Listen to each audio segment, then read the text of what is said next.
Mesdames et messieurs, bonsoir. À la une de l'actualité, Ariette Conté a été inhumée ce jeudi à son domicile de Kaporo. Tous les témoignages sont unanimes sur la bonne et modeste grande dame qu'a été maman Ariette Conté.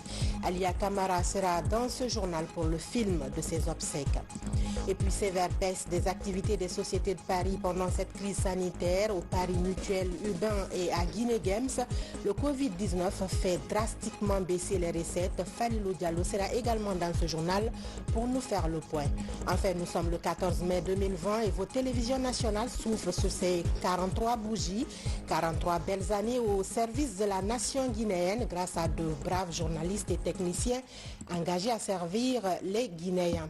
Voilà pour les titres. Bonsoir à tous. Bienvenue dans ce journal qu'on ouvre par ce décret du président de la République, décret D 2020-088 PRG-SGG portant nomination du remplaçant de feu commissaire président Maître Amadou Salif Kébé. Le président de la République, vu la Constitution, vu la loi organique L 2018-044 AN du 5 juillet 2018, modifiant certaines dispositions de la loi organique L 2012-016 CNT, portant création, organisation, attribution et fonctionnement de la Commission électorale nationale indépendante, vu l'arrêt numéro AC 010 du 4 mai 2020 de la Cour constitutionnelle constatant la vacance de siège du commissaire-président de la Commission électorale nationale indépendante suite au décès de Maître Ahmad Salif Kébé survenu le 17 avril 2020 à Conakry, vu la lettre numéro 0383 MATD CAB du 14 mai 2020 portant transmission du courrier numéro 637 CNOX 2020 du 12 mai 2020 portant création du représentant de la société civile pour le remplacement de feu maître Amadou Salif Kébé à la CENI, décrète article 1er. Monsieur Mamadi Trois Kaba, juriste professeur d'université, est nommé remplaçant de feu commissaire président maître Amadou Salif Kébé. Article 2. Le présent décret qui prend effet à compter de sa date de signature sera enregistré et publié au journal officiel de la République, Conakry le 14 mai 2020, signé professeur Alpha Condé. Maman Ariette Conté repose désormais dans sa concession à Kaporo. L'ex-première dame qui nous a quittés mardi nuit a reçu ce jeudi les hommages dus à son rang, avec des témoignages unanimes sur la grande dame au cœur d'or qu'elle a été durant toute sa vie. C'était en présence du Premier ministre Kassori Fofana et de la première dame Adja Djenekaba. Alia Camara pour le compte-rendu. La morgue de l'hôpital Ignace Dine pour la levée du corps de l'ancienne première dame Ariette Conté. Une cérémonie pleine de tristesse qui a regroupé plusieurs personnalités du pays. Parmi elles, l'actuelle première dame de la République Adja Djene Condé et le Premier ministre Ibrahima Kassori Fofana. Ce dernier, particulièrement touché par ce décès, se souvient d'une femme qu'il a longtemps côtoyée et qui représente la douceur personnifiée. Maman Ariette a donné l'image d'une mère de famille, pleine de compassion envers les plus faibles, pleine de solidarité envers tout le monde. Elle laisse des souvenirs d'une femme très humaine, d'une femme au service de la population. Vous êtes triste? Absolument triste. Absolument triste parce que ça me fait revivre des souvenirs totalement ancrés dans ma mémoire et dans ma chair. Elle était d'un altruisme admirable, toujours portée vers les autres, vers les plus faibles notamment. Merci. Que Dieu lui accorde son paradis, que rejoigne son illustre mari dans le paradis. Après la morgue, direction le domicile privé de la défunte à Kaporo. C'est là qu'elle recevra les derniers hommages avant d'être inhumée devant la famille et les proches. Elle est partie, certes biologiquement, elle n'a pas laissé d'enfant, mais nous le savons spirituellement, elle a engendré les générations et les générations auxquelles elle a inculqué le sens de la paix. Parmi ces générations, la centaine d'homonymes que laisse derrière elle feu Harriet Conté. Plus de 24 heures après le décès, ces dernières sont toujours inconsolables. Elles prient pour le repos de l'âme de la défunte. Malgré cette maladie, le peuple de Guinée est sorti pour entourer leur maman, leur chère maman, leur ex-première dame qui a servi son pays au temps du feu général Lansana Conté. Elle a aimé tout le monde, elle a encadré tout le monde. Elle ne faisait pas d'exception ni pour ses homonymes, ni pour sa famille, ni pour personne, parce qu'elle aimait tout le monde. C'est l'heure du grand repos pour cette grande dame qui, de son vivant, était sur tous les fronts.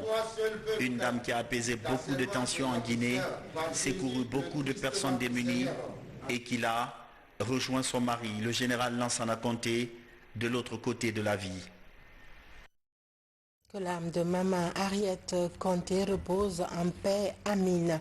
La stratégie de rattrapage des cours initiée par le gouvernement trouve de l'intérêt aux yeux de beaucoup de structures. À l'agence du service civique d'action pour le développement ASCAD, les responsables sont en train de réfléchir sur comment récupérer le temps perdu pour les apprentis en congé forcé. Amadou Touré. À l'image des autres centres de formation technique et professionnelle du pays, l'Agence du service civique d'action pour le développement ASCAD est en congé technique. Ces 704 apprenants et personnels d'encadrement ont été renvoyés dans le cadre de l'observation des règles de lutte envisagées par les autorités sanitaires du pays. Aujourd'hui, avec les mesures barrières édictées par les autorités, nous travaillons par mail le plus souvent et par conférence téléphonique. Lorsque la nécessité oblige à ce que le travail se fasse en groupe, là nous appelons seulement les concernés.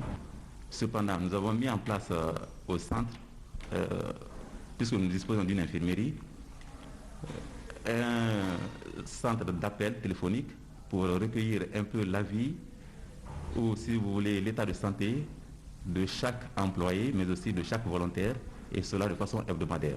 En attendant la reprise des activités, la direction générale de ce service civilo-militaire pense déjà aux mesures de rattrapage des temps d'apprentissage perdus à cause du confinement. Nous avons pris des mesures spécifiques pour la reprise du travail éventuellement quand l'ordre sera donné par les autorités de la place. Nous avons prévu et à la reprise que ces jeunes, ils vont suivre des cours maintenant intenses, c'est vrai.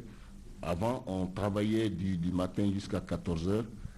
On va dédoubler, non seulement dédoubler, et puis peut-être donner quelques temps de pause et reprendre jusqu'à 17 h. Dans un premier temps, les incorporations, les recrutements qui étaient programmés ont été suspendus et différés, de façon à effectivement pouvoir rattraper la formation qui n'a pas pu être dispensée pour les enfants qui sont déjà présents à l'ASCAD. Donc en liaison avec le directeur de la formation, nous menons une réflexion quand les mesures de restriction sanitaire seront levées et nous permettront de reprendre cette formation. Opérationnelle depuis le 17 novembre 2012, l'ASCAD vise à donner un métier aux jeunes diplômés et non diplômés du pays. À ce jour, plus de 1500 jeunes ont été formés dans 2 centres du pays, dans 14 filières. Le centre de Conakry enregistre actuellement plus de 600 apprenants. Celui de Kindia est à sa 2e promotion, exclusivement agropastoral. Je le disais dans les titres, des kiosques vides, des recettes en baisse, c'est le tableau des affaires des entreprises de Paris en Guinée aujourd'hui. Frappés de plein fouet par le Covid-19, PMU et Guinée Games, entre autres, font en ce moment face à des contraintes énormes. Falilou Diallo, Mamadi Gassama. L'apparition du Covid-19 impacte les activités socio-économiques. En Guinée, certaines sociétés de la place ne sont pas en reste de cette situation. C'est le cas de la société des loteries guinéennes, Guinée Games. Avec l'arrêt des différents championnats de football, 60 à 70% des recettes sont impactées. À titre d'exemple, les parieurs se comptent désormais au bout des doigts devant les kiosques. Comme vous le voyez, il n'y a pas beaucoup de monde ici, il n'y a pas de championnat. Tout ça là, ça dit à ce maladie là qui nous fatigue. On fait les vêtements deux fois par jour. L'habitude c'est 7 ou 7, maintenant là c'est 2 fois par jour. Tout comme dans les autres entreprises, ici également, le service minimum est de mise. Pour maintenir le cap, les activités se focalisent essentiellement de nos jours sur les instants loto. L'objectif est de fidéliser les clients avant la reprise effective des activités. On a en parallèle inventé un nouveau jeu qui s'appelle l'Instant Loto qu'on a lancé à la fin du mois de mars, le 28 mars, sur l'ensemble du réseau, qui nous a permis aussi de générer une activité pour nos agents, parce qu'il est évident que nos agents, sans championnat, sans rien, évidemment c'est leur revenu directement qui se trouve affecté. Grâce à ce jeu-là, on a permis, pendant cette période de crise et de ramadan, de générer un revenu supplémentaire à nos agents pour qu'ils puissent affronter eux-mêmes et que la société également puisse affronter la crise de la manière la plus on va dire, optimisée que l'on puisse. Véritable pourvoyeur d'emplois, la société guinéenne de loterie Guinée Games compte 100 emplois directs et plus de 3000 employés indirects à travers tout le pays. Pour le respect des consignes sanitaires, le personnel non essentiel est appelé à rester à la maison. Il y a un service minimum qui est créé, comme vous le voyez ici, on travaille partiellement, toujours pour la garde de la survie de l'entreprise et permettre éventuellement à ces parieurs qui sont beaucoup accrochés à ces jeux de continuer à jouer. Au Paris Mutuel Urbain, la course des chevaux, principale source de recettes de la société, est aux arrêts. Les chevaux ne galopent plus sur les différents hippodromes. Et pourtant, en fin 2019, des nouveaux produits ont été mis à la disposition des parieurs pour rafler les méga cagnottes. Des produits peu méconnus du grand public. Tous les hippodromes français ont été fermés en raison du confinement. Du coup, puisque nos offres portent sur les hippodromes français, nous avons eu, disons, 1 à 2 journées sans course. Il fallait s'adapter rapidement et les équipes techniques ont rapidement travaillé avec notre partenaire PMU France pour trouver une alternative.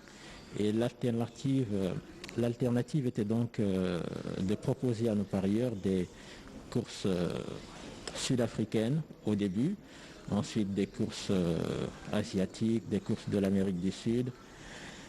Et l'impact, c'est que nos parieurs ne connaissaient pas forcément ces hippodromes, ne connaissaient pas forcément ces chevaux-là. On a dû faire un travail de communication, on a dû discuter avec eux, parce qu'on a un forum dans lequel on discute avec nos parieurs. On a dû leur expliquer qu'en raison du coronavirus, on a dû s'adapter, et eux aussi ont dû s'adapter. Mais comme impact, évidemment, il y a une baisse du chiffre d'affaires parce que les parieurs connaissent mieux les hippodromes, les chevaux français que ce qu'on leur offrait pendant cette période. Ici encore, les bureaux sont presque vides. Seul le personnel essentiel est appelé à exercer en cette période de crise sanitaire. Cette salle, jadis bondée de monde, est l'ombre d'elle-même. Sur le plan des recettes, on a enregistré plus de 50% de baisse des chiffres d'affaires. Le pari épique, ce n'est pas un jeu de hasard, c'est un jeu de pronostic. Il y a beaucoup de paramètres qui rentrent en jeu pour le choix des combinaisons. Donc les parieurs étaient habitués au jockey, aux drivers français, au nom des chevaux français. Donc face aux chevaux anglo-saxons, il y a eu beaucoup d'indécis, beaucoup de parieurs qui ne se sont pas engagés, d'où l'impact sur le chiffre d'affaires. À l'image des autres secteurs économiques, celui des jeux est aussi frappé de plein fouet par cette pandémie du Covid-19. Mais le ciel se dégage dans ces différentes sociétés de paris mutuels avec la reprise de certains championnats européens et le retour des étalons sur les hippodromes français. Et puis, après 2 semaines de formation sur le coronavirus, les agents de l'armée, de la police, des douanes et du corps des conservateurs sortent aguerris. Ils ont surtout reçu des notions sur la protection et la prévention contre le Covid-19 au sein des hommes en uniforme. Lieutenant Fodé Aboubakar Bangoura. Ils sont 50 agents de pôle de formateurs venant de la Direction générale des douanes et le corps des conservateurs de la nature qui ont pris part à cette formation axée sur les modes de prévention et de protection contre le coronavirus. Durant 2 jours, ces corps paramilitaires ont été largement outillés sur des mesures barrières. Ces jeunes cadres qui sont venus pour participer à cette formation, nous sommes sûrs qu'ils pourront à leur retour essayer de démultiplier cette formation, essayer de sensibiliser aussi bien le personnel douanier, mais aussi les usagers avec lesquels ils travaillent. Organisée par la Direction générale du service de santé des armées avec l'appui technique du programme des Nations Unies pour le développement, cette formation vise à stopper cette maladie pandémique au sein des hommes en uniforme. Il s'agit de former 200 éléments des forces de défense et de la sécurité par rapport à un certain nombre de thèmes qui va permettre aux participants de se rendre dans les unités respectives et de procéder à la sensibilisation à leur retour de leurs pairs. En quelque sorte, c'était la formation des pères éducateurs. Il est important que ceux qui ont la charge de protéger les citoyens sachent aussi se protéger. Parce que pour protéger quelqu'un, il faut être protégé toi-même. Depuis l'annonce de Covid-19 en Guinée par l'Agence nationale de la sécurité sanitaire, la Direction générale du service de santé des armées a pris des dispositions nécessaires. De nos jours, elle compte agrandir son centre épidémiologique pour la réception des malades de coronavirus. À propos du coronavirus, justement, les statistiques de ce 14 mai font état de 39 guéris du jour, 101 cas confirmés et 0 décès, ce qui donne un cumul de 895 guéris, 2473 cas confirmés et 14 décès. La Fondation Prosmi poursuit son assistance humanitaire en cette période de Ramadan et de crise sanitaire. Une opération de distribution des vivres et des kits hygiéniques est en train de se faire à Conakry. Ce soir, l'on vous propose l'étape de la commune de Matoto où se sont rendus les émissaires de Adja Diané Kondé, première dame de la République. Reportage Ali Badara Kondé. Après les communes de Dixine et Ratouma, la première dame de la République, Adja Diané Kondé, poursuit ses actes de bienfaisance en faveur de la population guinéenne. Dans la commune de Matoto, la population reçoit de la présidente de la Fondation Prosmi des denrées alimentaires en ce mois saint de Ramadan.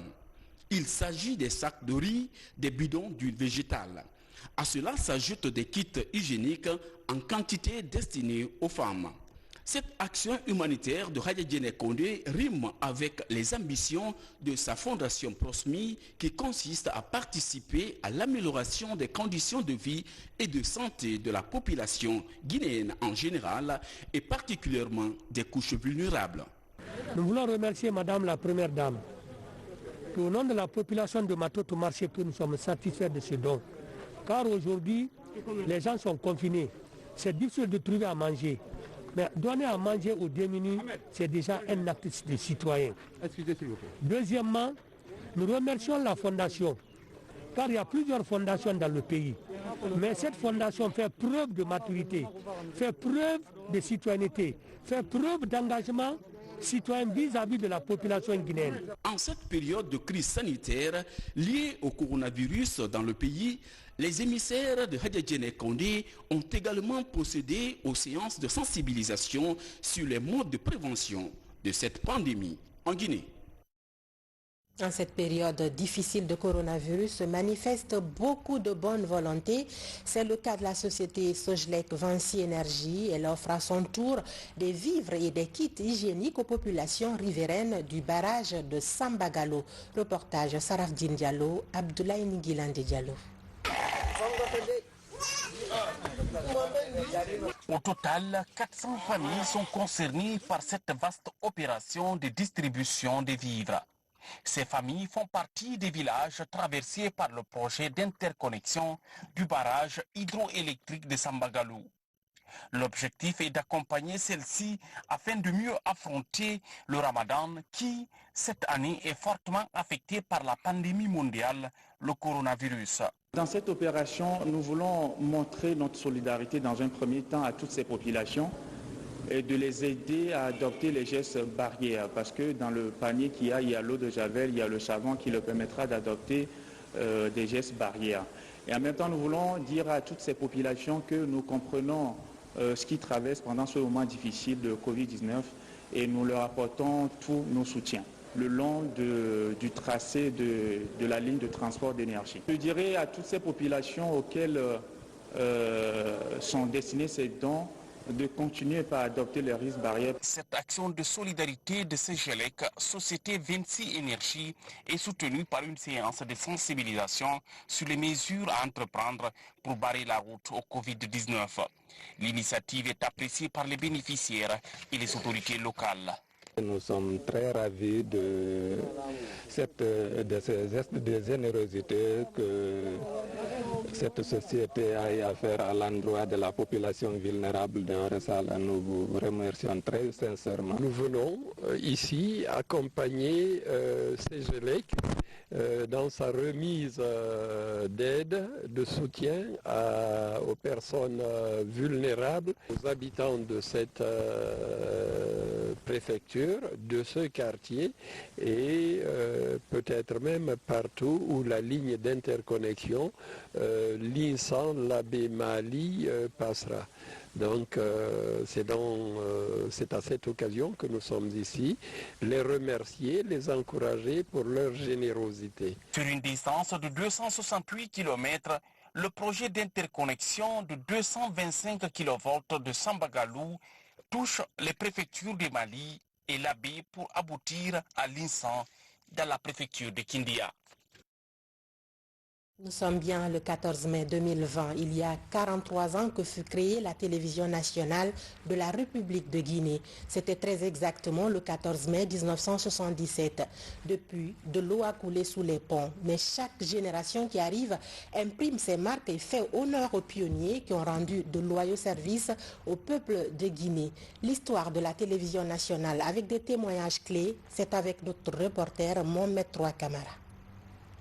14 mai 1977, 14 mai 2020. Il y a de cela 43 ans que la télévision guinéenne a vu le jour. C'était à l'occasion de la célébration du 7e anniversaire de la prise de pouvoir du colonel Mouammar al-Kadhafi que la belle prestation du Ballet national du Luba a émerveillé le public. Une prestation grâce à laquelle le guide suprême de la révolution libyenne a décidé d'offrir une télévision à la Guinée. C'est à partir du palais qu'on émettait et il y avait très peu de programmes évidemment. Quand on a vu l'émission du 14 mai, j'ai allé voir le président, il lui a dit, président, bon, nous sommes obligés d'arrêter la télévision, il n'y a pas de caméra, il n'y a pas de téléfilm, il me dit, jamais il n'est pas question. Le peuple ayant vu les images, vous êtes obligés de continuer. Alors de là-bas, je suis allé voir la permanence nationale, le ministre Damantang. Nous avons programmé les 3 ans et quelques PRL de Conakry. Chaque jour, un PRL passait. Avec un programme, le chœur, l'ensemble instrumental, l'orchestre et le ballet. Pour la bonne marche de la télévision guinéenne, quelques techniciens et autres cadres du pays ont bénéficié des bourses de formation en audiovisuel dans certains pays amis de la Guinée, tels que la Belgique, la France, la Libye et l'Algérie. J'ai bénéficié d'un stage de formation à la RTA, à la radio-télévision algérienne, pour 1 an. Et puis j'ai profité pour faire un tour en Suisse, où se tenaient les journées des télécommunications, ce qui m'a permis d'avoir beaucoup de connaissances dans le domaine des télécommunications, en dehors de la radio. À l'occasion du 30e anniversaire du PDG, doublé d'une rencontre sportive qui opposait l'équipe du 7e arrondissement d'alors à celle de Bouquet au stade du 28 septembre, les Guinéens verront pour la première fois une image à la télévision. Dans le car et au studio, tout allait bien. Et Saoupit est venu me dire à l'oreille, tu vas entendre un kiou dans ton casque. Et dès que tu entendras le kiou, ça veut dire que tu es bien à l'antenne. J'ai dit d'accord. Donc ça s'est passé comme ça. Mais la voix que j'ai entendue dans mon casque, ce n'était pas la voix de Saoupit, c'était la voix de Fodé Bangali Keta. Il dit Gaoussoupré kiou. Donc j'ai compris que j'étais à l'antenne.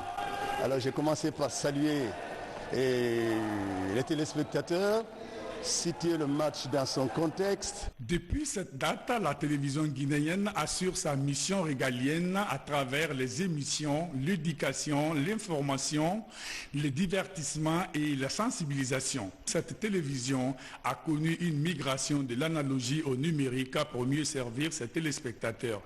Et aujourd'hui, cette même télévision est suivie sur le site web www.rtgcoloman.info et une application mobile téléchargeable sur Play Store et App Store.